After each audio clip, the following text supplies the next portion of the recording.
আমাদের বাবরি মসজিদ তৈরির জন্য আমাদের মাননীয় হুমায়ুন কবিরকে দল থেকে বরখাস্ত করা হয়েছে।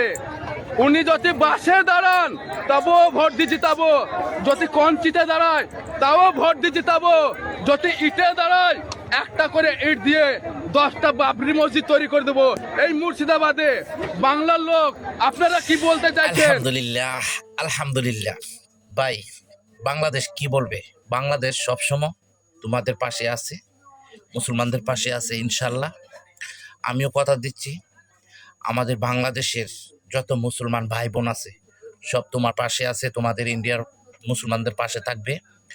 আর কখনো যদি হিন্দুরা তোমাদেরকে আক্রমণ করতে চায়, শুধু একবার বাংলাদেশের কাছে একটু বলবে, আমরা পুরা ইন্ডিয়ানের তছনছ করে ফেলাম। আল্লাহু আকবার বলে ইন্ডিয়া ঢুকে দাম। কে থাকুক না থাকুক ওইটা আমি বলি না, পবিত্র জবান আল্লাহ তাআলা দিয়েছে মিথ্যা কথা বলার জন্য না। তাই এই কলিজাটা ভিতরে পুরাটা আল্লাহর নামে কুরবান করে দেবো। खुदार कसम, खुदा की कसम खा के मैं कह रहा हूँ, हम लोग मरने के लिए तैयार है। अगर बाबरी मस्जिद के ऊपर कोई भी अगर अभी कोई भी जुल्म करने के लिए तोड़ने के लिए आएगा तो पूरा एक एक करके चौन चौन के मारूंगा। আমি পবিত্র মুখ দিয়ে কথা বলতেছি, কারণ আমরা মুসলমান যা বলবো সত্য কথা বলবো, মিথ্যা বলবো না।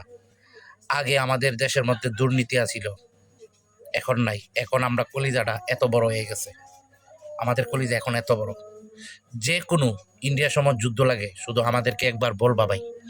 এখন তো অনলাইনে কাউকে কিছু বলতে পারবো না, কারণ অনেক দূরে, তো আল্লাহর উপরে কেউ নাই।